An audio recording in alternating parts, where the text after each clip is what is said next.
அப்ப கர்த்தர் உனக்கு நன்மை செய்திருக்கிறார். அவரு இன்றைக்கு இந்த இடத்துல நான் நிற்பதற்கு அவர்தான் காரணம் என்று சொல்றவங்க ஆமென் சொல்லுங்க பாப்போம். அப்ப இன்றைக்கு கர்த்தர் தான் நம்முடைய அற்பமான ஆரம்பத்திலிருந்து எடுத்து ஒரு சம்பூர்ணமான முடிவுக்கு கொண்டு வந்திருக்கிறார். ரைட்டுங்களா? Should we give the credit to God for what we are today? Yes, we should. Correct? ஏனென்றால் என்னுடைய ஒரு காலத்தை பார்க்கும்போது அந்த தொடக்கம் அற்பமாக இருந்தது. It was a very simple beginning. ஒன்றுமே இல்ல. அப்ப இன்றைக்கு என்ன நடக்குதுன்னு சொன்னா எத்தனை பேருக்கு தெரியும்? ட்விஸ்ட் என்ன தெரியும்? ட்விஸ்ட். ட்விஸ்ட் இல்ல, அந்த ட்விஸ்ட் இல்ல. திருப்பம். ட்விஸ்ட், திருப்பம். ஒரு திருப்பம் வந்தது. அப்ப இன்றைக்கு என்னுடைய தலைப்பை எப்படி வைத்திருக்கிறேன் என்று சொன்னால், நான் அற்பமான ஆரம்பத்தின் நடுவில் ஒரு twist. Humble beginnings with a twist. அதாவது எப்படி சொல்லுவோம் என்று சொன்னால், இத கேட்டா நான் கெட்டவன் ஆயிடுவேன். எத்தனை பேர் படம் பார்ப்பீங்க? கரங்களை தூக்கி காட்டுங்க. யாரும் பார்க்கல, எல்லாரும் படம் பார்க்கிறோம். நல்ல படங்களை பார்க்கறவங்க மட்டும் கையை தூக்குங்க. ஆமென். சரி. நல்ல படங்களை பார்க்கும்போது நான் ஆங்கில படத்தை ரொம்ப பார்ப்பேன். அதுவும் இந்த த்ரில்லர் படத்தை பார்ப்பேன். இந்த கொலை செய்யறது இந்த மாதிரிலாம் பார்ப்பேன். அந்த நடுவுல பாத்தீங்கன்னா படம் போயிட்டு இருக்கும், நமக்கு தெரியும் சரி இப்படிதான் முடிய போகுதுன்னு அந்த அந்த அந்த நடுக்கட்டத்துல தெரிஞ்சிடும். நடுவுல வரும் பாருங்க, ஒரு ட்விஸ்ட் வரும் பாருங்க. எப்படி ஹீரோ தான் கொலைகாரனா மாறுறான், ஒரு ட்விஸ்ட். அப்ப இதுக்கு யாருக்கு நம்ம நன்றி சொல்லுவோம்? ஹீரோக்கு இல்ல. இந்த ட்விஸ்டை யார் கொடுத்தா? டைரக்டர். அப்ப அந்த டைரக்டர் பார்க்கும்போது ஆஹா எப்படி அந்த மாதிரி படத்தை முடிச்சிருக்கா. எத்தனை பேர் உண்மையா சொல்லிருக்கீங்க? இந்த மாதிரி சொல்லிருக்குமா இல்லையா? தமிழ் படத்தை பத்தி எனக்கு தெரியாது. எது திருமணிங்க? உண்மையா தமிழ் படத்தை பத்தி எனக்கு தெரியாது. அதுல ட்விஸ்ட் இருக்கா, சல்சா இருக்கான்னு கூட தெரியாது. ஆனா ஆங்கில படத்தை ஒரு ட்விஸ்ட் வரும். ஆனா அதே போலதான் இன்றைக்கு நான் உங்களுக்கு சொல்லக்கூடிய வார்த்தையிலும் ஒரு விஷயம், if you can understand clearly, you will know that there will be a twist in your life today. Amen. There was a life or a twist yesterday. உங்களுடைய வாழ்க்கையில நேற்று ஒரு என்ன இருந்துச்சு? ஒரு திருப்பம் இருந்துச்சு. திடீரென்று உங்களுடைய வாழ்க்கையில இன்றைக்கு ஒரு திருப்பம் இருக்கிறது. நாளைக்கு உங்களுடைய வாழ்க்கையில என்ன இருக்கும்? சொல்லுங்க, இருக்கும். ஏன் சொன்னா சில பேர் சொல்லுவாங்க இன்றைக்கு என்னுடைய வாழ்க்கையில எல்லாமே நல்லா போயிட்டு இல்ல. There is nothing great in my life today. எனக்கு கடன் பிரச்சனை இருக்கு, எனக்கு பலவீனம் இருக்கு, எனக்கு என்னுடைய பிள்ளைகள் நான் சொல்லுகிறதை கேட்க மாட்டாங்க. அப்புறம் வேற என்ன சொல்லுவோம்? வேலையில எனக்கு விரோதமா 1000 பேர் எழுதிக்கிட்டு இருக்காங்க. There are many people who are against me. My life is not so fantastic. And everybody will say that. Forgetting what we were 15 years back. Amen. We will start to complain. We will start to murmur. முறுமுறுப்போம். முறுமுறுத்ததுனால வனாந்தரத்துல என்ன நடந்துச்சு? எப்படி இறந்து போனார்கள்? என்ன? அப்படி இல்ல, கிருபையா இறந்து போனது. எதனாலனா பாம்பை கர்த்தர் அவர்கள் நடுவில் அனுப்பி அவர்கள் முறுமுறுத்ததுனால அவர்கள் செத்து போனார்கள் என்று வசனம் சொல்லுகிறது. அல்லேலூயா. இன்றைக்கு கூட சில பேர் நினைப்பாங்க இப்படியா இருக்கும் போது என்னுடைய வாழ்க்கை தொடர்ந்து இப்படிதான் போக போகுது. எத்தனை பேர் முடிவு பண்ணிருக்கீங்க? சரி, கையை தூக்க மாட்டாங்க யாருமே. எத்தனை பேர் சொல்லுவீங்க இனிமே தமிழ்ல சொல்லுவாங்க என்ன? தலை விதி. ஐயா, என்ன விதி? தலை விதி. கர்த்தரை பொறுத்த வரைக்கும் அது தலை விதி இல்ல, அவருடைய வழி. சில நேரங்களில இப்படியாய் காணப்படும். சரி, இப்படிப்பட்ட காரணங்கள், there are certain things that has happened in our life. What is the reason? காரணம் என்ன? சொல்லுங்க பாப்போம். come on talk to me. என்ன காரணம்? வாழ்க்கை நல்லா இல்லையா அப்படின்னு சொல்றதுக்கு என்ன காரணம்? obedience இல்ல. ஓகே, obedience இல்ல. வேற என்ன சொல்லலாம்?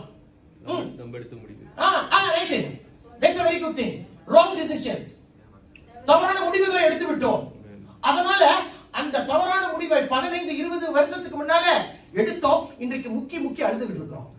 ஏன்? தவறான முடிவுகள். சில நேரங்களில ஒரு சில காரியத்தை இந்த பழத்தை கர்த்தர் எடுக்க வேண்டாம் என்று சொல்லியும் கூட ஞானவாணிகள் என்ன செய்தார்கள்? இங்கும் போய் அங்கும் போய் நிறைய இந்த இடத்துல போய் இந்த பழத்தை எடுத்து புசித்து கணவனுக்கு கொடுத்து உலகத்தை அழித்து இப்படியாய் நாசப்படுத்தி விட்டார்கள். இதற்கு காரணம் என்ன? கீழ்ப்படியாமை. ஆண்டவர் செய்ய வேண்டாம்னு சொல்லி இன்றைக்கு சில பேர் அப்படிதான் செஞ்சுக்கிட்டு இருக்கோம். கரெக்டா இல்லையா? கரெக்டா இல்லையா? இன்னொரு காரியம் இருக்கு, சொல்லவா? கேக்குறீங்களா? கொஞ்சம் ரத்தம் வரும், பரவாயில்லையா? சில பேருடைய வாழ்க்கையில பாவம் தான் அவங்களை நடத்திக்கிட்டே இருக்கு. சில பேருடைய வாழ்க்கையில அதாவது கணக்கிட்டு வச்சிருப்பான் போல. காலையில எந்திரிக்கும் போது இன்னைக்கு எப்படியாச்சும் ஒரு 100 பாவம் செஞ்சிருந்தோம்ப்பா அப்படின்னு ஒரு ரெக்கார்ட்ல எழுதி வச்சுட்டு அவன் வாழ்க்கை பாவத்துல துவங்கி பாவத்துல தான் முடியும். யாராச்சும் இருக்கிறீங்களா? ஆமேன்னு சொல்லுங்க பாப்போம்.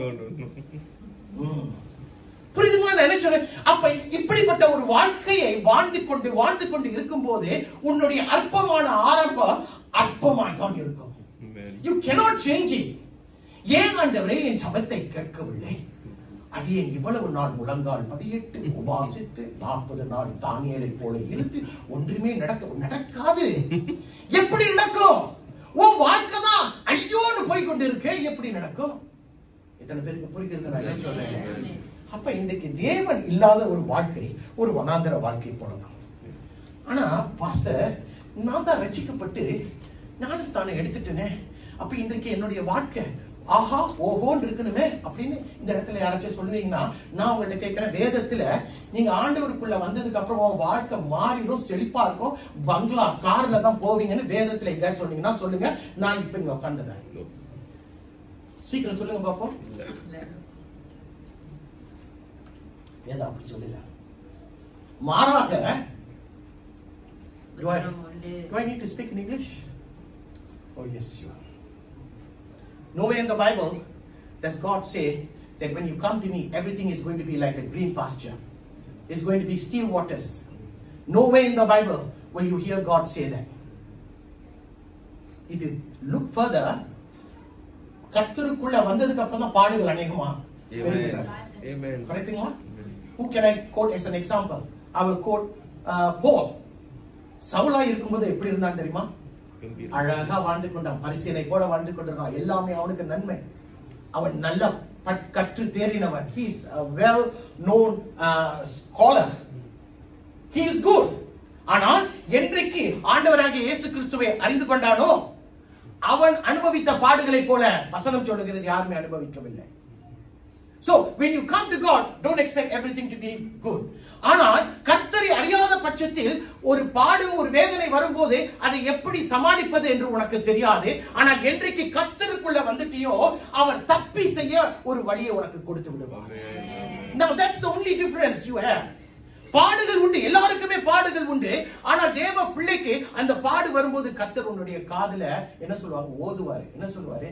பா, வழியை நான் உனக்கு இங்க திறந்து வச்சிருக்கேன், பாதை இங்க உனக்கு வச்சிருக்கேன், இப்படி போமா என்று சொல்வார். கர்த்தருக்கு இல்லாதவங்க அதை அனுபவிக்க மாட்டார்கள். ஆமென். சொல்லாதவர்களை கர்த்தர் ஆசீர்வதிக்க மாட்டார். Thank you Lord. அப்ப கர்த்தர் உன்னை ஆசீர்வதிக்க மாட்டார். ஏன் தெரிஞ்சு பாருங்க, திங்கட்கிழமை என்ன நடந்துச்சுன்னா ஒரு Facebook போஸ்ட பார்த்தேன். ஒரு தகப்பனார், he is a Christian man, அவர் கிறிஸ்தவர். அவருடைய 21 வயது பிள்ளை ஒரு சொல்லிக்கொள்ள முடியாத ஒரு வியாதியில மரித்து போய்விட்டது. A 21-year-old daughter of his, a Christian father, she died because of a mysterious illness. She is only 21. And he wrote in that Facebook post, God has abandoned us. கர்த்தர் எங்களை நம்மை கைவிட்டு விட்டார், என் மகளை எடுத்துக்கொண்டீர் என்று சொல்லி எழுதினார். எத்தனை பேர் அதை ஆமோதிப்பீர்கள்? எத்தனை பேர் சொல்லுவீங்க that's correct? அப்ப நம்முடைய வாழ்க்கையில ஆண்டவர் யாரையாச்சும் நம்முடைய உறவினரை, அப்பா அம்மா பிள்ளை மனைவியை எடுத்துட்டார்னா அப்ப கர்த்தர் கெட்டவரா? சொல்லுங்களேன், அரைச்சி சொல்லுங்களேன். நான் தினமும் சொல்லுவேன், நம்ம இந்த காரியம் மாறுவதற்காக நம்ம ஜெபிப்போம், ஜெபித்துக் கொண்டே இருப்போம். கடைசி ஆண்டவர் சொல்ற வரைக்கும் ஜெபிப்போம். திடீர்னு அந்த காரியம் வாய்க்கவில்லை என்று சொன்னா I must come to a conclusion that it is not about me henceforth, it is about God. God has allowed certain things to happen. And when God allows, I and you cannot question because He is God. அவர் தேவனா இருக்கிறபடினா ஒரு சில காரியங்களை கர்த்தருடைய வாழ்க்கையில் அனுமதிக்கும் போது ஆமாண்டவரே என் சித்தம் அல்ல உன் சித்தமே ஆகட்டும் என்று சொல்லி ஒப்பு கொடுத்தார். அல்லேலூயா, அல்லேலூயா. இன்னைக்கு அவர் ஞானம் இல்லாததனால தான் அவர் அப்படியாய் எழுதி விட்டார். அது ரொம்ப தவறு. God has never abandoned people. The decisions we have made wrong, these are the things that contributes to our not being aware of God's expectations. தேவன் எதிர்பார்ப்புக்கு ஏற்ப முடியாதபடிக்கு இன்னைக்கு சில நேரங்களில நாம் பேசக்கூடிய காரியங்கள், செய்யக்கூடிய காரியங்கள் செய்து கொண்டுதான் இருக்கிறோம். ஆனால் I want to tell you something. சில நேரங்களில கர்த்தர் ஒரு சில காரியங்களை, பாடுகளை நம்ம மத்தியில் அனுபவிப்பார். இல்லைன்னா அனுப்பி வைப்பார். எதற்கு தெரியுமா? அதை நீ அனுபவிக்கணும். எதற்கு? அதை நீ அனுபவிக்கும் போது நீ ஒன்னே ஒண்ணு புரிஞ்சுக்கணும். He has a plan for you. அவர் உனக்கு ஒரு திட்டத்தை வைத்திருக்கிறார். அந்த திட்டம் நிறைவேறுகிற ஒரு காலம் வந்து விட்டது. எத்தனை பேருக்கு புரிகிறது? சில நேரங்களில God allows a pain into your life because a divine plan of God is going to be revealed in your life. And because of that, even though you are connected with God, even though you are close with God, you are so near to God, தேவனுடைய வார்த்தைக்கு கீழ்ப்படிந்து வாழுகிற, ஆனால் ஒரு பாடை கர்த்தர் அனுமதிக்கிறார் என்று சொன்னால் அவர் உனக்கென்று வைத்திருக்கிற அவருடைய சித்தத்தின்படி வரக்கூடிய திட்டம் நிறைவேறக்கூடிய ஒரு காலம் வந்து விட்டது. ஆமென். எனக்கு சில பேர் ஆமென் என்று சொல்லும்போது புரியாமல் இருப்பீங்க. அதை நான் உங்களுக்கு உறுதிப்படுத்துவதற்காக நான் ஒரு கதையை உங்களுக்கு முன்பாக வைக்க ஆசைப்படுகிறேன். ஒரு கதையை பேசுவோமே, பாப்போமா? 1 சாமுவேல். சரி, 1 சாமுவேல் 17ஆம் அதிகாரம். 1 சாமுவேல் 17ஆவது அதிகாரம். கொஞ்ச நேரம் வெயிட் பண்ணுங்க. யாரை பத்தி பேசுவேன்னு சொன்னா, தாவீது என்று சொல்லுகிற ஒரு மெய்ப்பனை பத்தி பேசுகிறேன். யாருக்கு தாவீது என்று மெய்ப்பனை தெரியும்? நல்லா கேட்டுங்க. read my lips. I am talking about David the shepherd. Yes. எத்தனை பேருக்கு தாவீது என்ற மெய்ப்பனை தெரியும்? மெய்ப்பனை தெரியும். அந்த தாவீது என்ற மெய்ப்பனை பார்க்கும்போது அவன் யார்? அவன் ஒரு மெய்ப்பன் பாஸ்டர், ரைட்? அப்புறம் சாதாரணமானவன். அவனை யாருக்கும் தெரியாது. அவனுக்கு அடையாளம் கிடையாது. எத்தனை பேர் அப்படியா இந்த இடத்துல இருக்கிறீங்க? இன்னைக்கு பிரைம் மினிஸ்டர் வந்தா அவருக்கு நம்மள தெரியுமா? தெரியாது. ஏன்? நான் ஒரு சாதாரணமானவன், நீங்க ஒரு சாதாரணமானவர்கள். We are simple people. David was simple.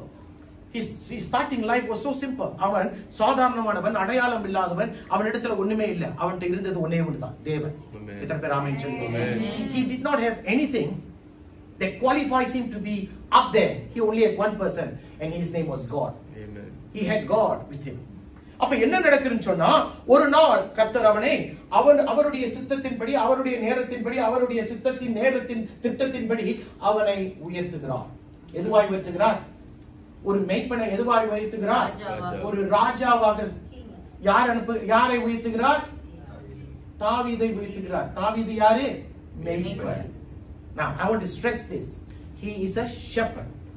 And shepherd in those days are never people who are regarded as big or famous in society. சமுதாயத்துல ஒரு மெய்ப்பன் என்பவனுக்கு ஒரு அடையாளம் கிடையாது. ஆனால் பாருங்க, நம்முடைய வாழ்க்கையை கொஞ்சம் திரும்பி பாருங்கன்னு முதல்ல சொன்னேன். எப்படி நம்முடைய வாழ்க்கையில அடையாளம் இல்லாத ஒரு வாழ்க்கை ஒரு நாள் வாழ்ந்தோமோ, இன்றைக்கு பார்க்கும் போது கர்த்தர் நமக்கு ஒரு அடையாளத்தை, ஒரு உயர்வை, ஒரு வாழ்க்கையை, ஒரு வீட்டை, ஒரு மனைவியை, ஒரு கணவனை, ஒரு பிள்ளைகளை கொடுத்திருக்கிறார். அப்படி பார்க்கும் போது ஒரு நாள் நான் எப்படி தாவீது இருந்தானோ அதே போலதான் இருந்தேன். ஆனால் இன்றைக்கு கர்த்தர் என்னை உயர்த்தி வைத்திருக்கிறார், என்னை மேன்மைப்படுத்தி வைத்திருக்கிறார். உண்மைதானே? எல்லாரும் எத்தனை பேர் உண்மைன்னு சொல்லுவீங்க?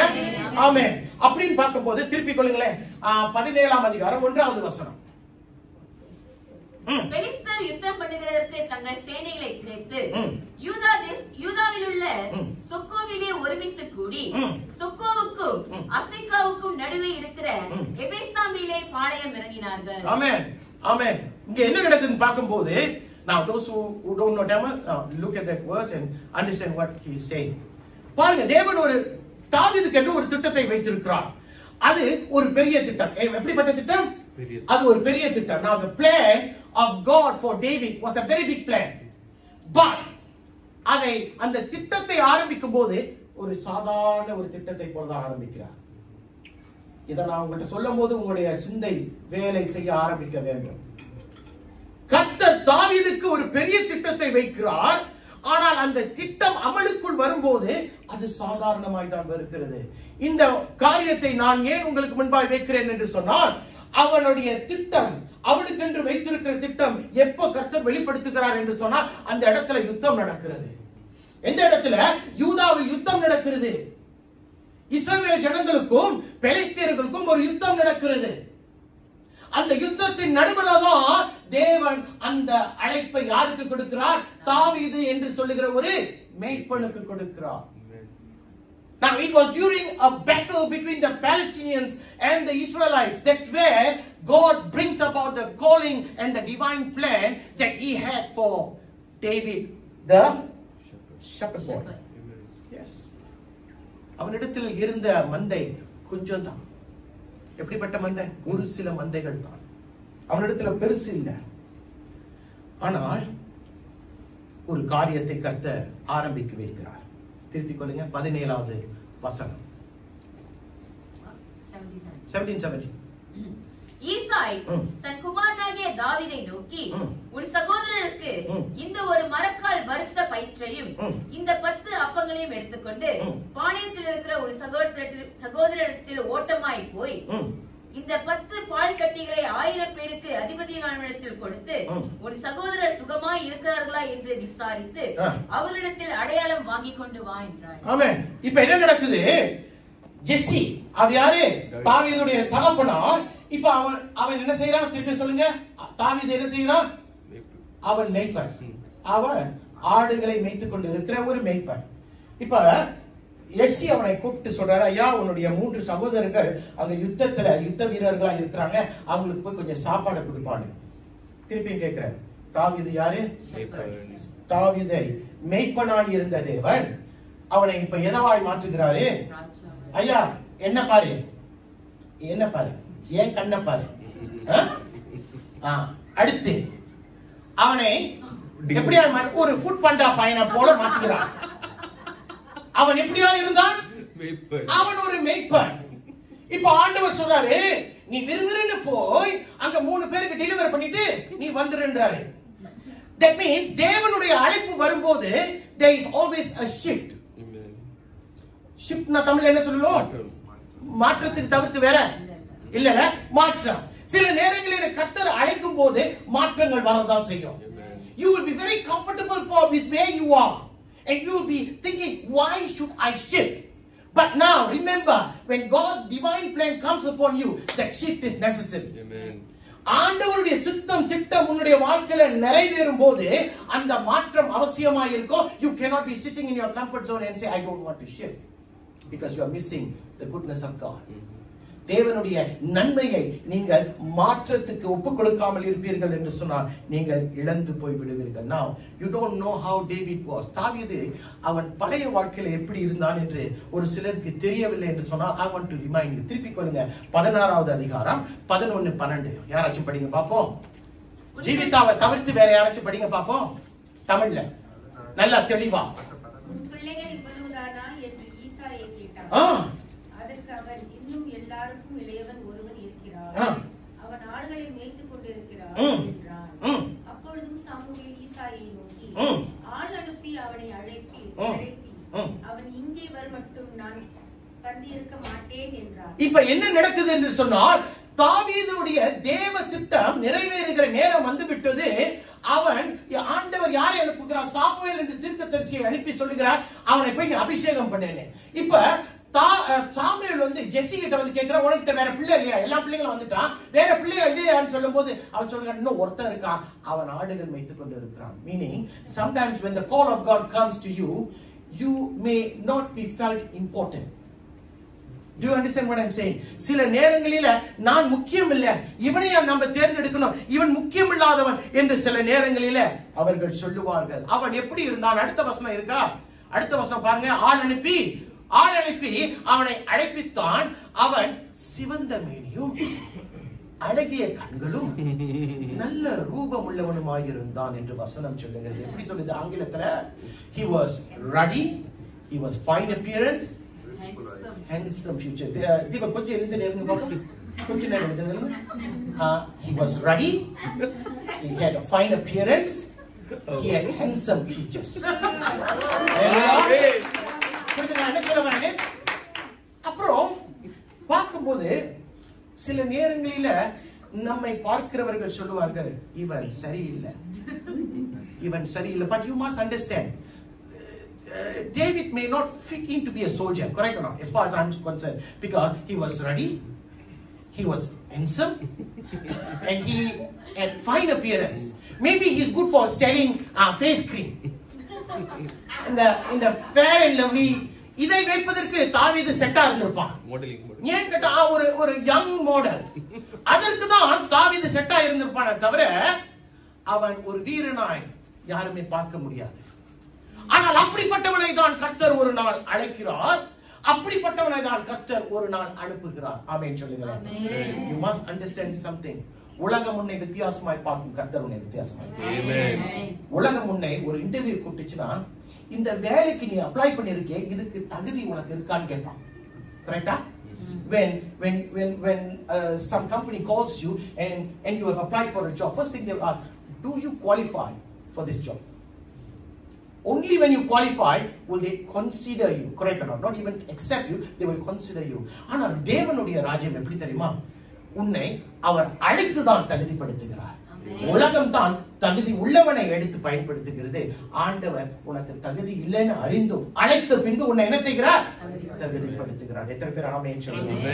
அப்படிப்பட்ட தேவனை தான் நம்ம இன்றைக்கு பார்க்கிறோம். அப்ப தாவீதுடைய அவருடைய முதல் தோற்றம், பப்ளிக் அப்பியரன்ஸ் எங்கன்னு சொன்னா it was a battlefield. ஒரு ராணுவ ஸ்தலத்தில் யாரை சந்திக்கிறான்? கோலியாத் என்று சொல்லுகிற ஒரு மாவீரனை சந்திக்கிறான். And David was a shepherd boy. Yes. He's not a shepherd boy. Let's be very specific. It's called a shepherd boy because that's what Goliath looked at him. You are just a little bit than a boy அப்படின்றான். அப்ப இன்றைக்கு பார்க்கும்போது என்ன நடக்குது? ஆண்டவருடைய திட்டம் தாவீதுக்கு வெளிப்படுகிறது. இப்ப அவன் எங்க போய் நிற்கிறான் சொல்லுங்களேன். He is at a battlefield. Very good. He was at a battlefield. திருப்பி கொள்ளுங்க 26வது வசனம். 26வது வசனம் என்ன சொல்லுது? அப்பொழுது தாவீது தன்னண்டையில நிற்கிறவர்களை பார்த்து, இந்த பெலிஸ்தீனை கொன்று இஸ்ரவேலுக்கு நேரிட்ட நிந்தையை நீக்கிறவனுக்கு என்ன செய்யப்படும்? ஜீவனுள்ள தேவனுடைய சேனைகளை நிந்திக்கிறவருக்கு விருத்த சேதனம் இல்லாத இந்த பெலிஸ்தீன் எம்மாத்திரம் என்றார். Now what is happening right now is that Goliath has come to the battlefield and he's challenging the Israelites. He's challenging them. உன்னிடத்தில் ஒருவனை அனுப்பு, ஒரு வீரனை அனுப்பு, நானும் அவனும் சண்டையிடுகிறோம். நான் தோற்று போனால் நாங்கள் சரணடைகிறோம், நீ தோற்று போனால் நீங்கள் சரணடைகள் என்று அவனிடத்தில் ஒரு சத்தத்தை எழுப்புகிறான். அந்த சத்தத்தை கேட்டு இஸ்ரவேலர்கள் என்ன செய்கிறார்கள்? பயந்து ஓடுகிறார்கள். வசனம் அப்படிதான் சொல்லுது.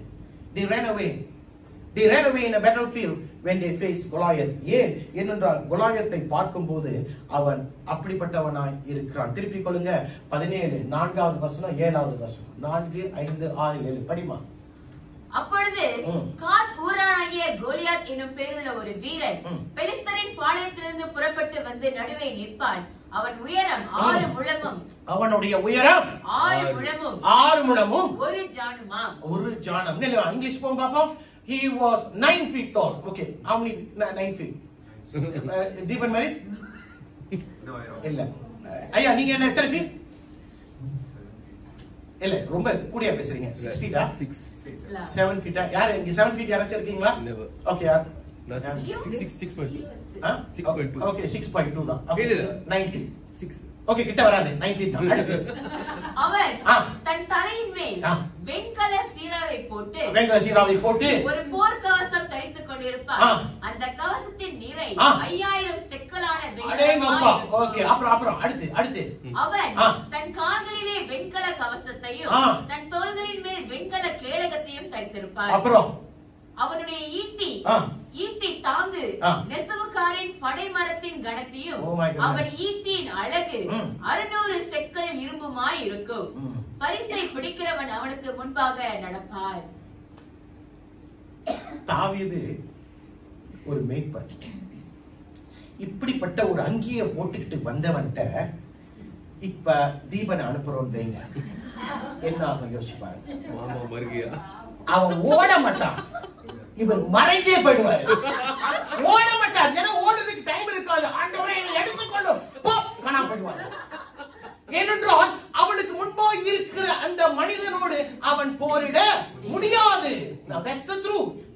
David can never fight with Goliath looking at his appearance. சில நேரங்களில you must understand, அந்த இடத்துல தான் தேவன் தாவீதை அனுப்புகிறார். அந்த இடத்துல யாராச்சும் தாவீதே நீ போய் கோலியாத்தை சண்டையிடு, உன்னாலதான் முடியும் யாராச்சும் சொல்லுவாங்களா அந்த இடத்துல? ஏனென்றால் சொல்லக்கூடிய இடத்தில் அவன் தகுதியற்றவனாய் காணப்பட்டான். சில நேரங்களில கர்த்தர் உன்னை மாற்றி ஒரு இடத்துக்கு அனுப்பும் போது நீயும் நானும் தகுதி இல்லாதவர்களை போலதான் இருப்போம். புரியுதுங்களா என்ன சொல்றீங்க? ஆனால் எனக்கு தகுதி இல்லையே என்று நீங்களே முடிவு கட்டிடக்கூடாது. ஏனென்றால் உன்னை தகுதிப்படுத்துகிற தேவன் உன்னை அழைத்த பின்புதான் தகுதிப்படுத்துகிறார். You must understand this. Sometimes you don't fit in into the crowd. Yes, I know that. Sometimes we don't fit in. But that's not for you to decide whether I fit in or not. When God sends you there, you better fit in. Amen. Because God has a plan for you. தேவன் உனக்கென்று ஒரு திட்டத்தை அவர் வைத்திருக்கிறார். இப்ப பார்க்கும்போது எல்லாருமே ஓடுறான்னு சொன்னபோது இப்ப தாவீது அவன் ஓடவில்லை. அவனுக்குள்ள இருக்கிற தேவனுடைய ஆவியானவர் அவனை ஏவுகிறார்.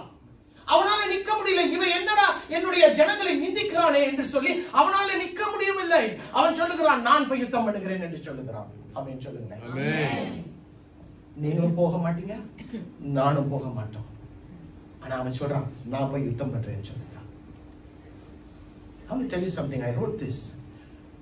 To act out the purpose of God in your life is obedience.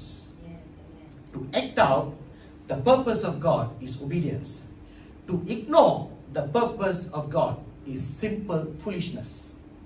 தமிழ்ல சொல்லணும்னா, தேவனுடைய திட்டத்துக்கு நான் ஒப்பு கொடுப்பதுதான் நல்லது. தேவனுடைய திட்டத்துக்கு நான் புறம்பே, அதாவது நான் அதை அலட்சியப்படுத்துவேன் என்று சொன்னால் அது முட்டாள்தனம். Think about it. Think about it. To act out the purpose of God. Every one of us here, sitting down here, have a purpose. God has a purpose for you. And when the purpose comes, you need to act it out. Act it out means you don't become an actor. That means you surrender yourself. உன்னை நீ அர்ப்பணித்து விடணும். அப்ப அர்ப்பணிக்கும் போது தேவனுடைய திட்டம் உன் மத்தியில தெளிவாய் காணப்படும். அதை வேண்டாம் என்று புறக்கணிக்கும் போது உலகத்தில் இருக்கிற முட்டாளை பார்க்கலும் நம்மை போல யாருமே இருக்க மாட்டார்கள். காது உள்ளவர்கள் என்ன செய்வார்கள்? கேட்பார்கள். இப்ப ஆண்டவர் என்ன செய்கிறார்? தாவீதை இதோ கோலியாத் என்று சொல்லுகிற ஒரு வீரன் இடத்துல கொண்டு போகிறான். அங்கு தாவீது செட் ஆகவில்லை. அவன் எதற்கு செட்டு? ஃபேர் அண்ட் லவ்லி கிரீமுக்கு தான் செட்டு. நான் மோத சொன்னேன்.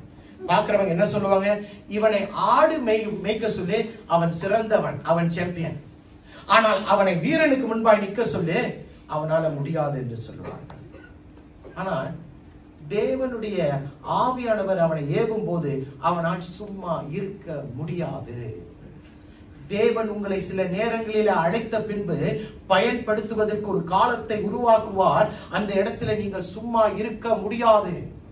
Especially when you are anointed in the presence of, in the glory of God, you can never sit quiet. You must be able to do something. இன்றைக்கு ஜனங்க அப்படித்தானே நம்மளை பார்த்து சொல்றாங்க. நல்லா யோசிச்சு பாருங்க. நம்மை பார்த்து என்ன சொல்றாங்க? இவன் ஊழியத்துக்கு செட் ஆக மாட்டான், இவனுடைய முடி கொஞ்சம் நீட்டமா இருக்கு. வேற என்ன சொல்றாங்க? தீபன் சொல்லுங்க பாப்பா, வேற என்ன சொல்றாங்க? இவனுடைய வாழ்க்கையில சாட்சி இல்ல அப்படின்றாங்க. டை போட்டாதான் இவன் ஊழியக்காரன், சட்டையை வெளியே விட்டா இவன் ஊழியக்காரன் இல்லை சொல்றவங்க ஆமென் சொல்லுங்க பாப்போம். ஆண்டவரே இவர்களுக்கு நன்றி. Sometimes people look at you on your outside and they conclude that you don't fit into the plans of God. Amen. Correct. That's the word. You are no judge, my dear people. Amen. You are no judges here. There's only one judge, and that's God. Amen.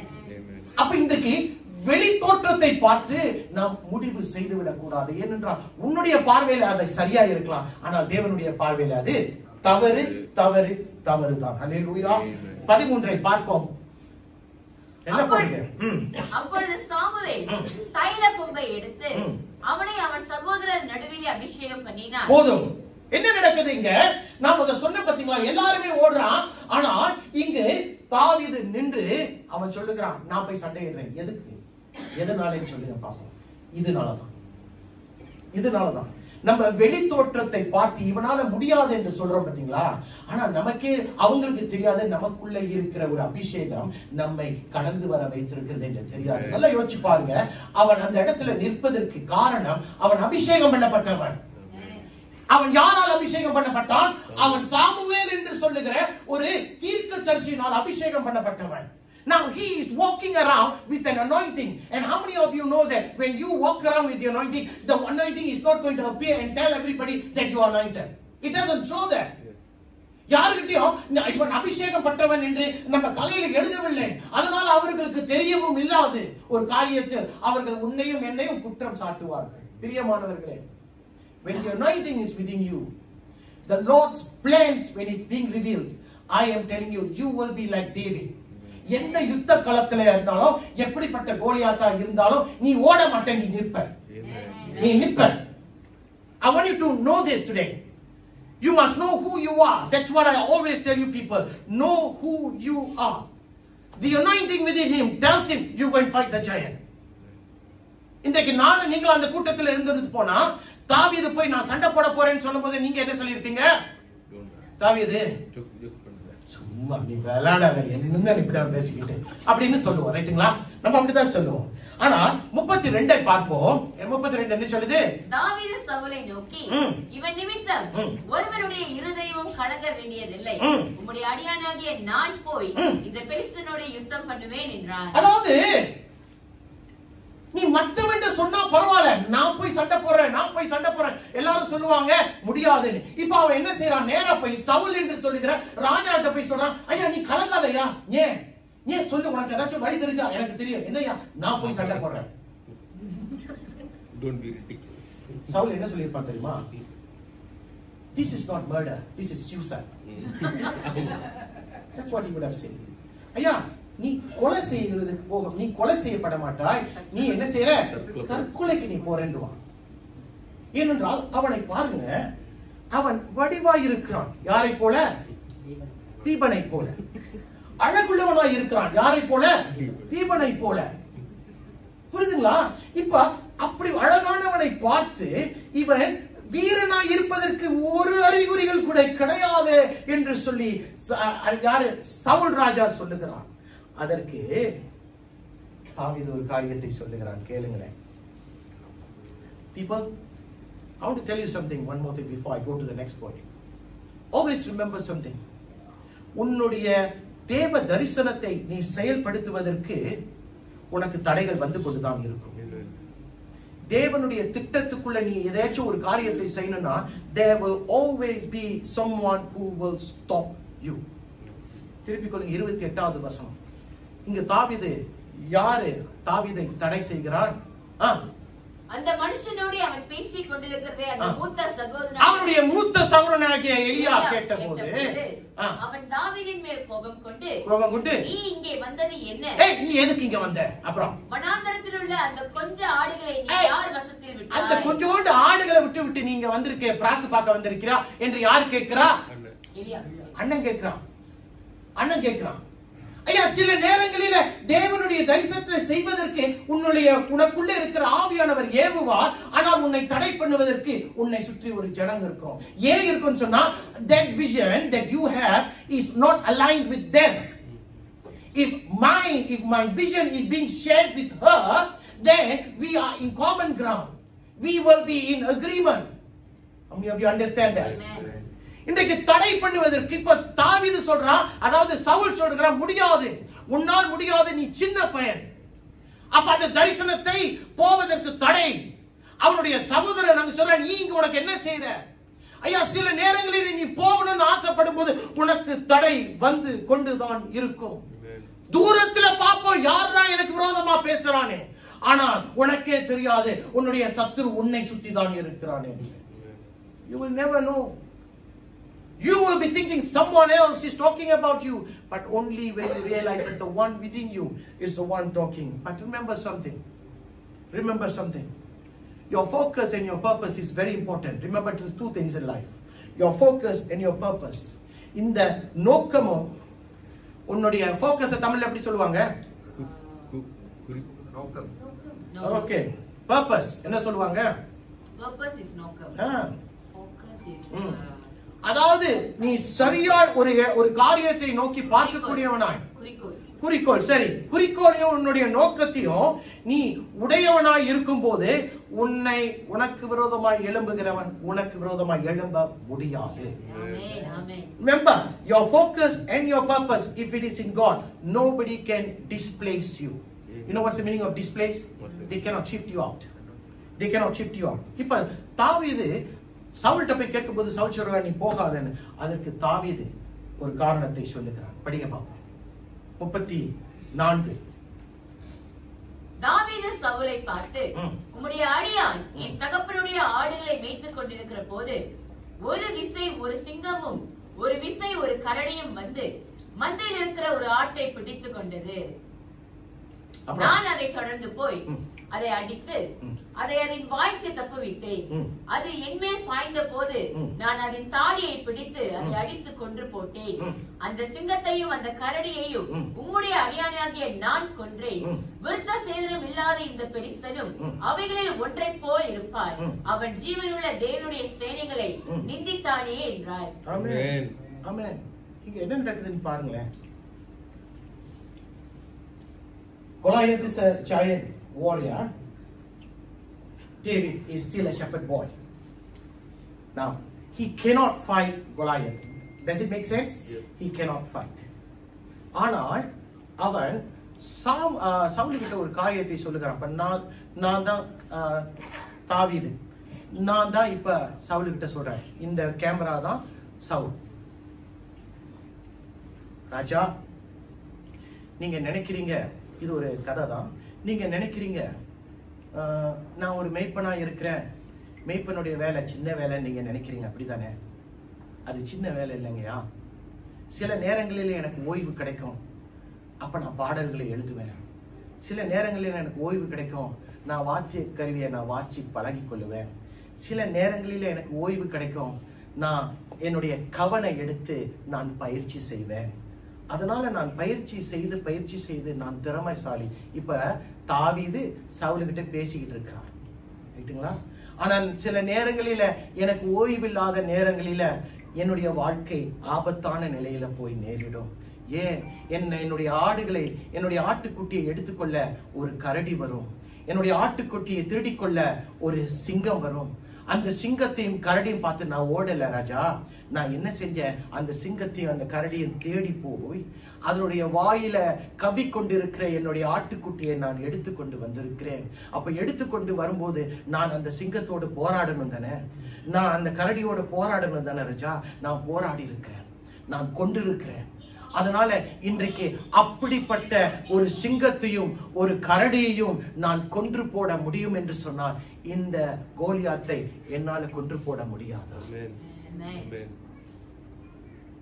என்னுடைய பதில்ல தாவீதுடைய பதில் இருக்கா? That's exactly what he would have said. That's exactly what he would have said. Yes, I am a shepherd boy. Yes, I am a shepherd boy. I am there. But yet, despite the fact that I have time to write songs, despite the fact that I have time to play my harp, to practice my harp, despite the time that I have time to practice my slingshot, I also have my dangerous moments. And what is the dangerous moments? When the lion comes, when the bear comes to take away my cup, I have to go after it, I have to kill it, I have to fight with it. And after that, I have to bring back my cup. My life is not easy. As a shepherd boy, you think my life is easy, but my life is not easy. But what I have, I tell you right now, I have focus. எனக்கு ஒன்றே ஒன்று இருக்கு. நான் அதாவது தமிழ்ல என்ன சொல்ல, எச்சரிக்கையா இருக்கிறேன். I've always been alert. Meaning, people, சில நேரங்களில நாம் அசட்டையா இருந்து விடக்கூடாது. அழைப்பு தரிசனம் உங்கள் மத்தியில இருக்கும்போது நீங்கள் அசட்டையா இருந்து விடக்கூடாது. அசட்டையா இருங்கிற பட்சத்துல பிசாசு உங்களை கதி கொண்டு போய் விடுவான். பிசாசு உங்களை தோற்று போனவனாய் பார்க்க அவன் வகை தேடி விடுவான். அசட்டையா இருந்து விடக்கூடாது. Yes, there are moments we let down our God, but that does not mean I am supposed to be just resting. சில நேரங்களில் நம்ம ஹாலிடேக்கு போறோமா? ஹாலிடேக்கு போகும்போது நம்ம எல்லாத்தையும் அடைச்சு போட்டுட்டு போறோமா? எத்தனை பேர் போன் இல்லாம ஹாலிடேக்கு போவீங்க? கரங்களை தூக்கி காட்டுங்க பார்ப்போம். ஒரு ஆசாமி கூட இல்லை, ஒரு ஆசாமி கூட இல்லை. ஏன்? You want to be connected. You are resting there, but you are not resting there. Correct? Does it make sense? இன்றைக்கும் கூட ஒவ்வொரு சூழ்நிலை வரும்போதும் ஒவ்வொரு நெருக்கம் வரும்போதும் நம்ம ஒன்றே ஒன்றுதான் செய்யணும். சில நேரங்களில கர்த்தர் அனுமதிக்கிற காரியங்களை கொஞ்சம் சிந்திச்சு பார்க்கணும். எதையோ சிந்திச்சு பார்க்கிறோம். தேவன் செய்த நன்மைகளை சில நேரங்களில செய்து பாருங்களேன். 37 நேரம் இல்ல, 37க்கு போவோம். 37 என்ன சொல்லுது? பின்னும் தாவீது என்னை சிங்கத்தின் கைக்கும் கரடியின் கைக்கும் தப்புவித்த கர்த்தர் இந்த பெலிஸ்தீனுடைய கைக்கும் தப்புவிப்பார் என்றான். அப்பொழுது சவுல் தாவீதை பார்த்து போ, கர்த்தர் உன்னுடனே கூட இருப்பார். And Saul said to David, you go and the Lord will be with you. Amen. அதாவது இப்ப என்ன நடந்துருச்சு? தாவீதுடைய தரிசனம் நிறைவேற ஒரு அப்ரூவல் கிடைச்சிருச்சு. யாரு ஆமோதிக்கிறார்? யாரு? சவுல் ராஜா சொல்லிட்டார், சரி நீ போயா. இப்ப சவுல் சொல்லிட்டா வேற யாருமே தடுக்க முடியாது. ரைட்டுங்களா இல்லையா? தேவன் உங்களுடைய வாழ்க்கையில உங்களுடைய தரிசனத்தை ஆமோதித்து நீ போ என்று சொல்லும் பொழுது நீ நானும் என்ன செய்யணும்? போகணும். தாவீது போனானா? தாவீது போனார். இப்ப தாவீது எங்க போகிறாரு? யுத்தத்துக்கு போகிறாரு. யுத்த களத்தில் இருக்கிறாரு. ஆனால் இப்ப யுத்தம் பண்ண போகிறார். அப்ப யுத்தம் பண்ண போகணும்னா என்ன தேவை? வெப்பன், அதாவது கவசம். கவசம் தேவை. கவசம் ரொம்ப அவசியம். ரைட்டுங்களா? கவசம் ரொம்ப அவசியம். திருப்பிக் கொள்ளுங்க. 38, 39. சவுல் தாவீதுக்கு தன் வஸ்திரங்களை உடுத்துவித்து வெண்கலமான ஒரு ஸ்தீராவை அவன் தலையின் மேல் போட்டு ஒரு கவசத்தையும் அவனுக்கு தரிப்பித்தான். அவனுடைய பட்டயத்தை தாவீது தன் வஸ்திரங்கள் மேல் கட்டிக்கொண்டு அதிலே அவனுக்கு பழக்கம் இல்லாததால் நடந்து பார்த்தான். அப்பொழுது தாவீது சவுலை நோக்கி, நான் இவைகளை போட்டுக்கொண்டு போக கூடாது, இந்த அபியாசம் எனக்கு இல்லை என்று சொல்லி அவைகளை களைந்து போட்டு And David fastened on his sword over the tunic and tried walking around because he was not used to them. I cannot go on this, he said to Paul, because I am not used to them. What did he do? He took it off. Amen. யுத்தத்துக்கு போறான். எது அவனுக்கு தேவையில்லையோ அதை அவன் களைந்து போடுகிறான். எத்தனை பேருக்கு புரிகிறது நான் என்ன சொல்ல வரேன்? நம்ம ஒவ்வொரு நாளும் ஒவ்வொருவரும் ஒரு யுத்தத்தில் இருக்கிறோம். அந்த யுத்தம் யாருடையது? சுரமண்டலத்திலும் பொல்லாத ஆவிகளோடும் இருக்கிறது என்று எபேசியர்ல எழுதி இருக்கிறதை நாம் அறிந்திருக்கிறோம். We are always, and I mean every one of us, தேவ பிள்ளைகளாய் இருக்கிற ஒவ்வொருவரும், you are battling a spiritual force. That's what the Bible says. Every day, every moment. அதனால இன்றைக்கு அந்த யுத்தத்துக்குள் போகும்போது அந்த யுத்தத்துக்கு தேவையில்லாத எந்த காரியமாக இருந்தாலும் நீங்களே என்ன செய்யணும்? அதை களைந்து போட வேண்டும். அதை எடுத்து போட வேண்டும். ஏனென்றால் ஒரு தேவ பிள்ளையா இருக்கும் போது ஒரு பிசாசோடு யுத்தம் பண்ண வேண்டும் என்று சொன்னால் கசப்பை வைத்து நீ யுத்தம் பண்ண முடியாது. மன்னிக்க முடியாத தன்மையை வைத்து நீ யுத்தம் பண்ண முடியாது. ஐயா, பெருமையை வைத்து நீ யுத்தம் பண்ண முடியாது. பொறாமையை வைத்துக் கொண்டு நீ யுத்தம் பண்ண முடியாது. அதை நீ களைந்து போட்டால் தான் நீ பிசாசை மேற்கொள்ள முடியும். Amen. You must understand today that whatever you need to take off right now because you are in a battle, remove them far and wide. And don't go back to pick it up. You need to remove that. That bitterness, remove it. That pride, remove it. That person in you that wants to look at people with jealousy, with pride, with strife, remove it. Remove it. You have to remove it. Because you are in a battle. நீ ஒரு யுத்த வீரன். நீ அதை எடுத்து போடாத பட்சத்தில் அது உன்னை கொண்டு போட்டுவிடும். Remember this. தாவீது அந்த கவசத்தை போட்டு கோலியாத்தை போய் சந்தித்திருப்பான் என்று சொன்னார். He may not have made it. அவனால் ஜெயித்திருக்க முடியாது. And that is why God wanted him to do something. Take it off. And he took it off. அவனுக்கு தெரியும் அதை அவன் அணிந்து கொண்டு போனால் அவன் தோத்து போய் விடுவான். 40 பாருங்களேன். தன் தடியை கையிலே பிடித்துக் கொண்டு ஆற்றில் இருக்கிற 5 கூழாங்கற்களை தெரிந்து கொண்டு அவைகளை மேய்ப்பருக்குரிய தன்னுடைய அடைப்பையிலே போட்டு தன் கவனை தன் கையிலே பிடித்துக் கொண்டு அந்த பெலிஸ்தன் அண்டையிலே போனார். Now I want to do this in English. Then he took his staff in his hand. He chose 5 smooth stones which we can call pebbles from the stream. He put them in the pouch of his shepherd's bag, and with his sling in his hand he approached the Palestinian. Now தாவீது அவன் ஒரு மேய்ப்பன். அவனுக்கு யுத்த அந்த weapons இல்ல ஆயுதங்கள் அவனுக்கு தெரியாது. அவனுக்கு தெரிந்ததை அவன் இப்பொழுது பயன்படுத்திக் கொள்கிறான். அவன் இடத்துல என்ன? தடி, 5 கூழாங்கல், அடைப்பை, கவன். There is 4 things he needs to do a battle with Goliath. And what is that?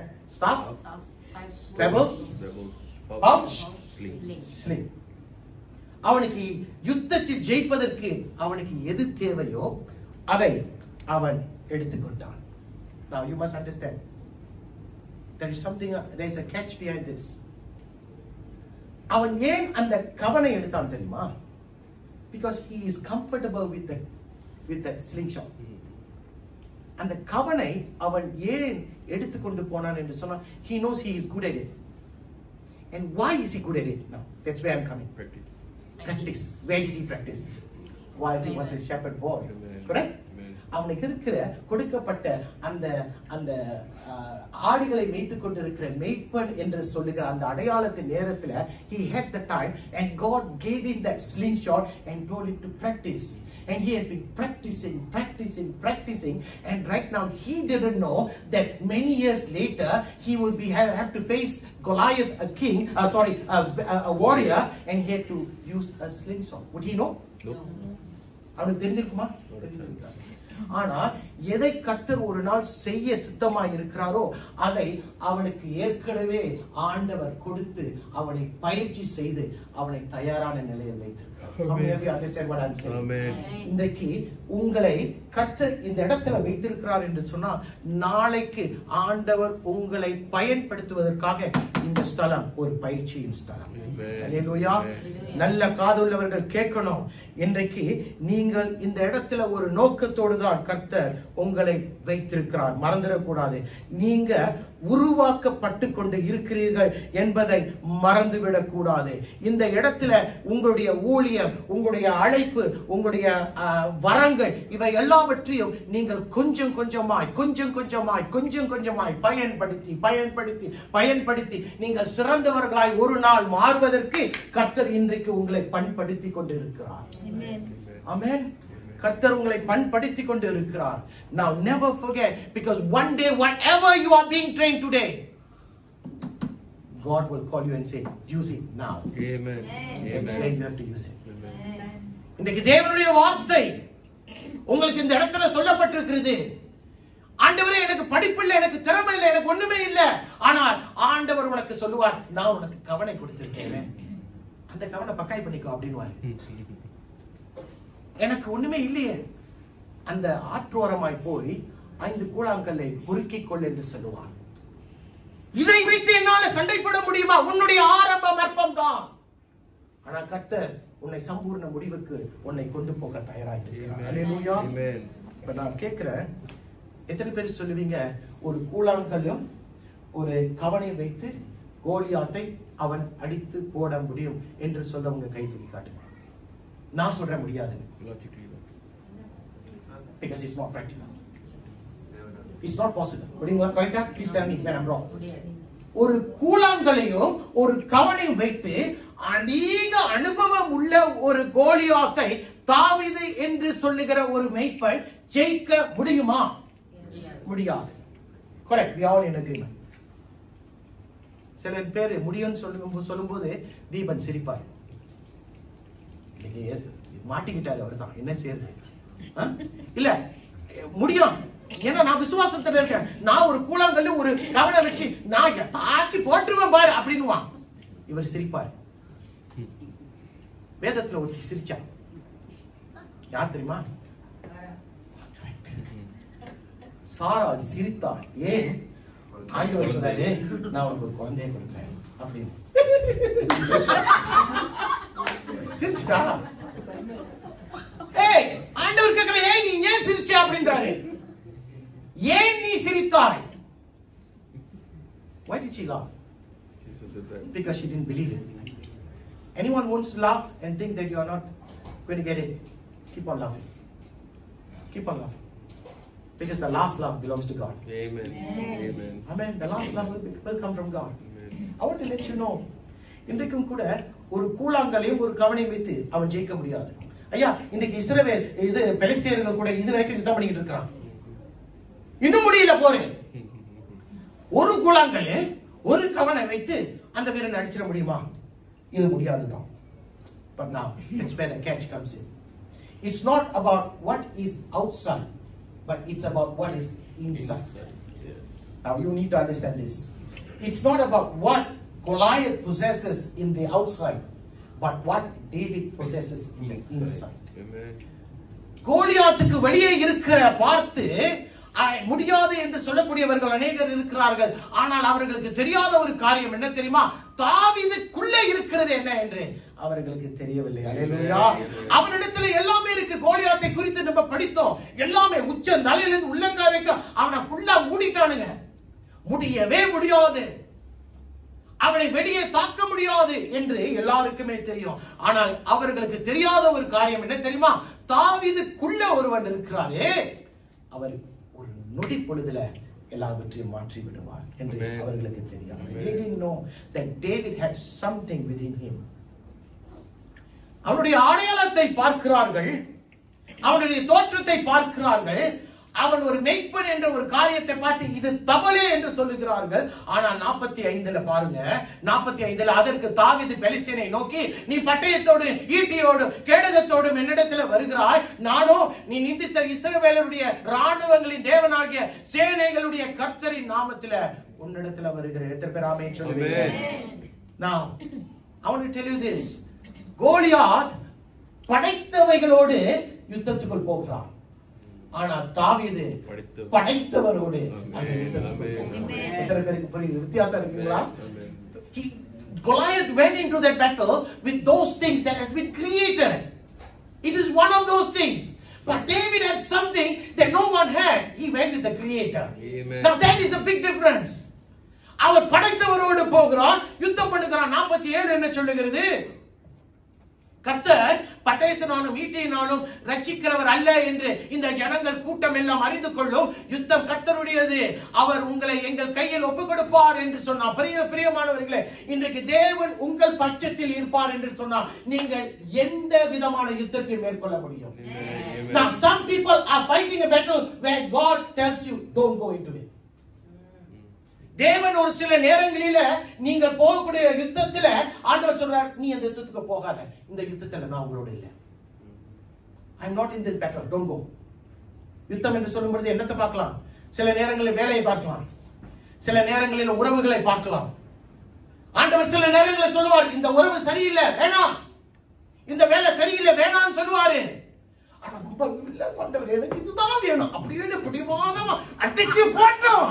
அப்பயும் பிடிவாதமா இதுலதான் போவோம். கடைசியா போன் பண்ணுவாங்க ராத்திரிக்கு, பாஸ்டர் ஒரு சின்ன பிரச்சனை பாஸ்டர், கடைச்ச கையில செத்து.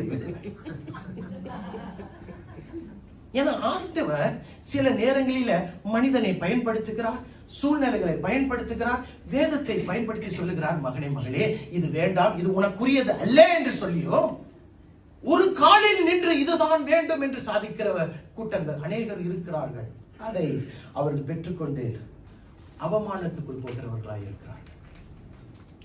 You need to be very careful. Romans 8:31, ரோமர் 8:31. இவர்களை குறித்து நான் என்ன சொல்லுவேன்? தேவன் நம்முடைய பட்சத்தில் இருந்தால் நமக்கு விரோதமாய் இருப்பவன் யார்? If God is for us, who can be against us? This is your word today, people. If God is for you, no one can be against you. Amen. தேவன் உங்கள் பட்சத்தில் இருப்பார் என்று சொன்னார். உனக்கு விரோதமாய் எழும்புகிற எந்த கோலியாத்தும் உனக்கு விரோதமாய் எழும்ப முடியாது. ஏன் தெரியுமா? தேவன் யார் என்பதை நான் உங்கள்கிட்ட சொல்லி முடிக்கிறேன். தேவன் யார் தெரியுமா? அவர் யார்? அவர் யார் என்று சொன்னார், அவருக்குள்ளே இருக்கிற அவருடைய வல்லமை. தேவன் தான் வல்லமை, தேவன் தான் அதிகாரம், தேவன் தான் தேவ தயவு. ஐயா, தேவனுடைய வல்லமையும் அதிகாரமும் மனுஷனுடைய எல்லா அதிகாரத்தை பார்க்கிலும் குறைஞ்சதுதான். தேவன் தான் மேலானவர். அப்ப அந்த மேலான தேவனை, அவருடைய வல்லமையை, அவருடைய அதிகாரத்தை நீயும் நானும் நம்பி வாழும் போது நமக்கு எந்த ஒரு நன்மையும் குறைவுபடாது. ஆமென் என்று சொல்றோம். ஆமென் சொல்லுங்க. ஏனென்றால் நீ கர்த்தரை நம்பி இருக்கிறாய். அதனால உனக்கு முன்பாய் கர்த்தர் ஒரு கோலியாத்தை நிறுத்துவார் என்று சொன்னா நீ சிரித்துக் கொண்டு சொல்லணும், நான் என்னால மேற்கொள்ள முடியும். இன்னைக்கு எத்தனை பேருக்கு கோலியாத் இருக்கிறது? சொல்லுங்களேன். ரொம்ப பேருக்கு இன்றைக்கு கோலியாத்தோட போராடிக்கிட்டு இருக்கீங்க. பேச முடியல. எப்படி பார்த்து பேசுறதுன்னா உங்களுக்கு நைட் போன் பண்றேன். போன் பண்ணி கோலியாத்தை பத்தி, என்னுடைய கோலியாத்தை பத்தி பேசுறேன். இன்னைக்கு நைட் நான் போன் ஆஃப்ல இருக்கு, மறந்துடக்கூடாது. அதாவது சில நேரங்களில நாம் பேசுகிற வார்த்தைகள் ரொம்ப முக்கியம். எத்தனை பேருக்கு புரிகிறது? நாம் பேசக்கூடிய வார்த்தைகள் ரொம்ப முக்கியம். ஏனென்றால் உனக்குள்ள ஒரு தேவ அபிஷேகம் இருக்கும் என்று சொன்னா your words have to be very careful. மரணமும் ஜீவனும் கரெக்டா கண் மாதிரி சொல்றீங்க. மரணமும் ஜீவனும் நாவின் அதிகாரத்துல இருக்கு. ஆனா சில நேரங்களில் பாடு வரும்போது என்னடா செய்யுது எனக்கே தெரியல. பேசாம நான் ஏறி குதிச்சிடவா? பேசாம நான் காருக்கு கொண்டு போய் நின்றவா? இல்லன்னா ஒரு சிலுவையை கூட நான் எப்படி நின்றுறேன். என்னுடைய கையை மட்டும் அடி, கால் அடிக்காத, அப்பதான் நான் கொஞ்சம் நவர முடியும். பிரியமானவர்களை கொஞ்சம் யோசிச்சு பாருங்க. உனக்குள்ள இருக்கிற அபிஷேகம், உனக்குள்ள வெளிப்படுகிற வார்த்தைகளும் அபிஷேகம் உள்ள வார்த்தைகளா தான் இருக்க வேண்டும். You must understand that. Whatever, when you are an anointed person, the words that should come out should be an anointed word. A word that should edify someone, a word that should strengthen someone, not something that will discourage someone, not something that will put someone down.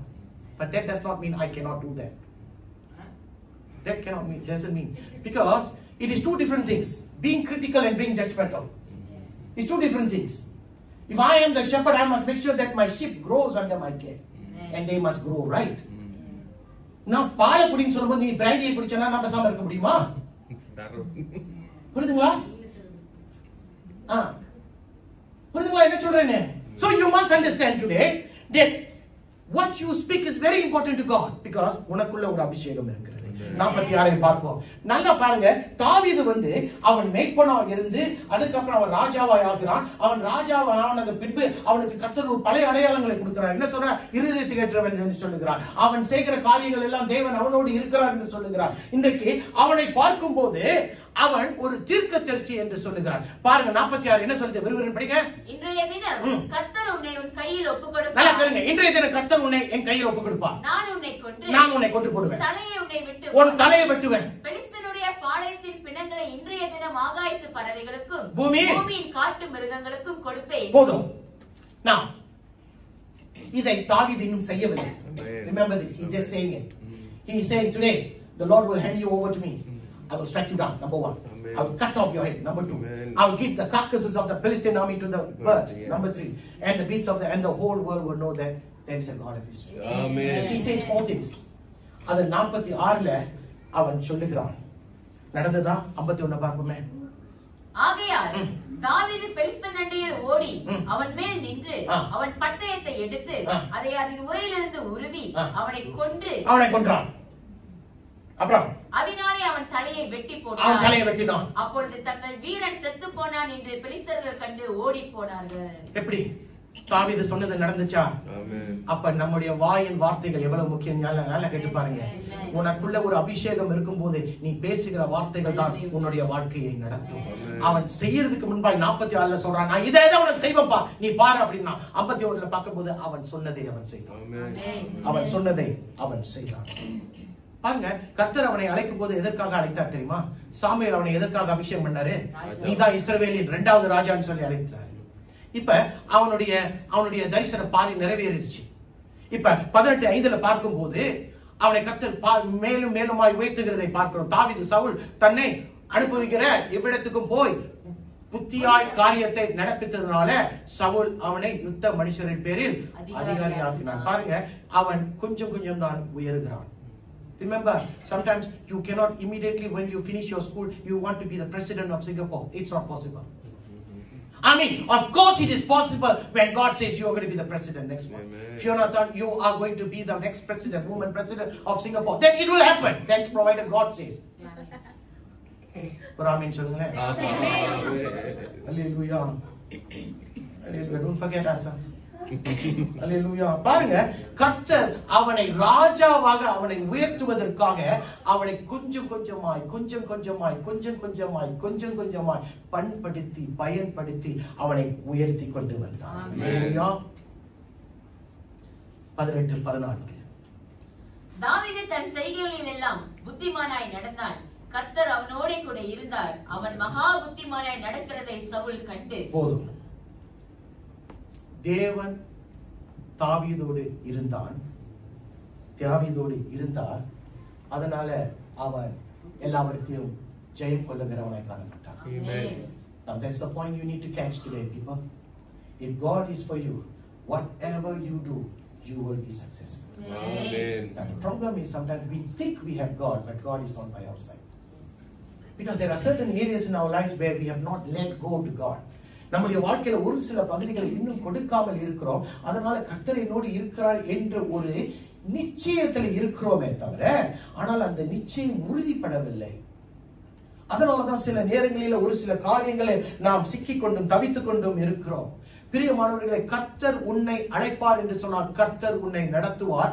உன்னுடைய வழிகளிலும் உன்னுடைய காரியங்களிலும் கர்த்தருடைய கரத்தை நீங்கள் பார்ப்பீர்கள். அது மட்டுமல்ல, 15வது வசனத்துல பார்க்கும் போது அவன் மகா புத்திமானாய் நடக்கிறதை சவுல் கண்டு அவனுக்கு என்ன செய்தானா?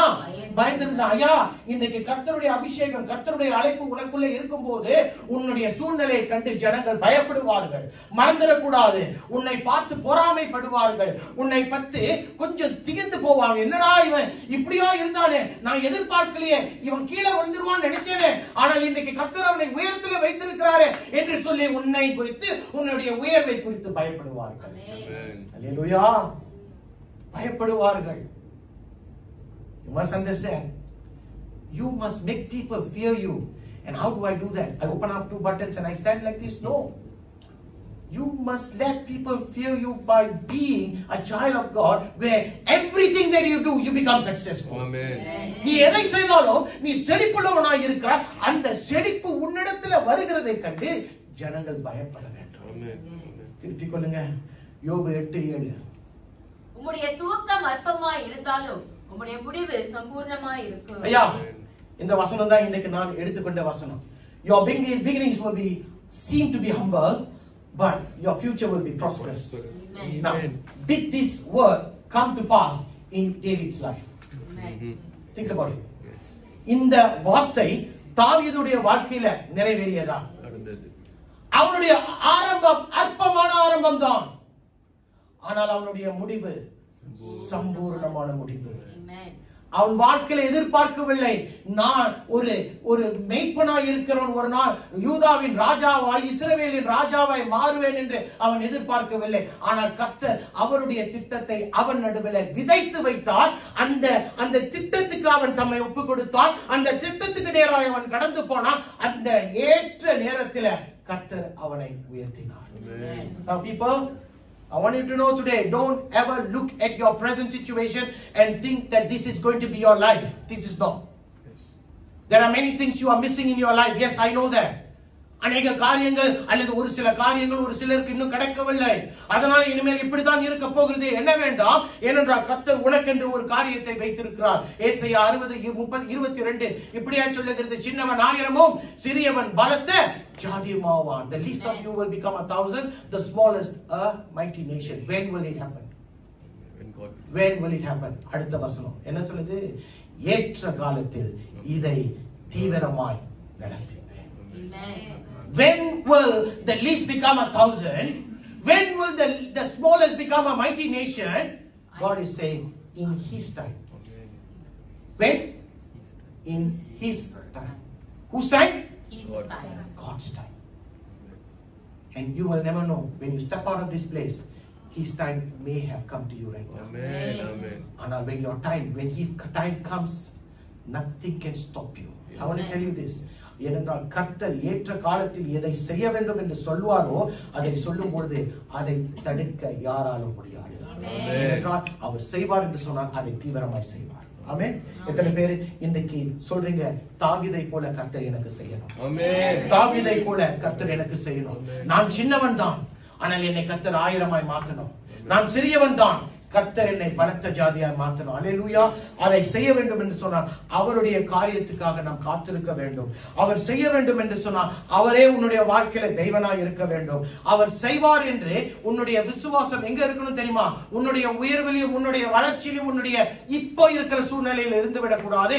என் தேவன் என்னை 15 ஆண்டுகளுக்கு முன்பால் என்னை தாயின் கற்பிலை எடுத்து வைத்து என்னை ஒரு புறம் ஒதுக்கி வைத்தார். இன்றைக்கு 15, 20, 30 ஆண்டுகள் கழித்து கர்த்தர் என்னை இந்த இடத்துல இடத்துல நிற்க வைத்திருக்கிறார். அதற்கு காரணம் கர்த்தர். Now I know that God has put me aside. He has chosen me when I was in the womb of my mother, and what I was 15 years ago, I knew that one day it will come, a change will come. And yes, 20-30 years ago the changes come, and I have stopped there. And maybe you think this is the time, it is over. இன்னைக்கு நினைப்போம் அந்த முழுமைக்குள்ள வந்து விட்டேன். ஆனால் அந்த முழுமைக்குள்ள நீ இன்னும் வரவில்லை. என்னடா கர்த்தர் சொல்றார், I have not even started with you. How many of you will say amen? Amen. Amen.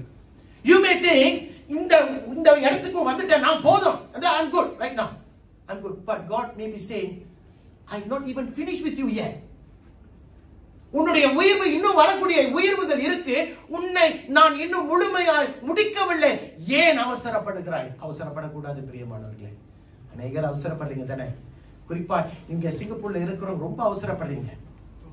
எனக்கு வேலை தான் முக்கியம், எனக்கு வாழ்க்கை தான் முக்கியம், எனக்கு தேவன் முக்கியம் இல்ல. நாளைக்கு உன் ஜீவன் எடுத்துருவாரு. என்ன செய்யல?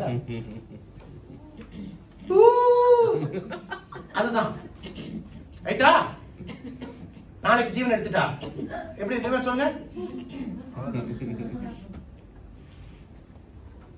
படைத்தவரை தேடுவோம், படைத்தவைகள் தாமே வரும். Amen. Seek the creator. Created things will fall short. Amen.